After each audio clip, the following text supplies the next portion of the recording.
Randall Stephenson gets paid, Chuck Todd apologizes, and the UFC returns, first in big. I'm James Brown, and I'm a little skeptical.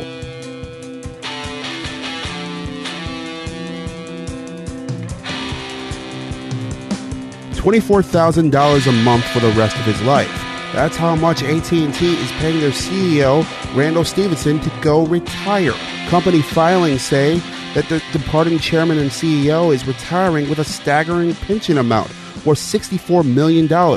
Enough, according to industry data, to provide the 59-year-old with a guaranteed income of $274,000 a month for the rest of his days. This, as Stephenson warned just weeks ago, that the pandemic cost the business nearly $500 million. Meet the Press anchor Chuck Todd took the rare step of making a public apology on MSNBC Tuesday. But before we go to break, I wanted to talk for a moment about something that occurred on Sunday's edition of Meet the Press.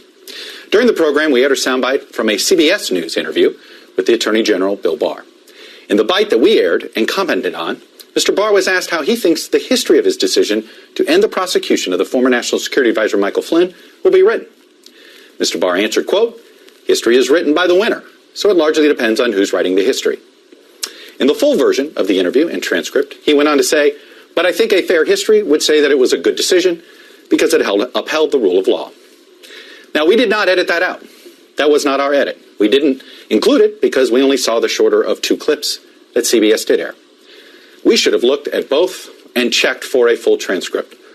A mistake that I wish we hadn't made, and one that I wish I hadn't made.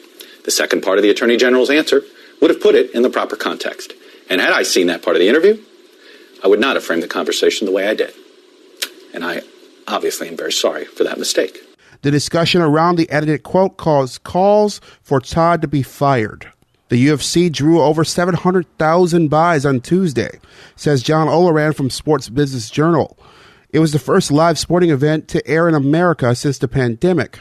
Awful Announcing's Joe Lucia did the math, and ESPN stands to make about $40 million from that night. The Disney-owned sports giant airs all UFC pay-per-views in the U.S.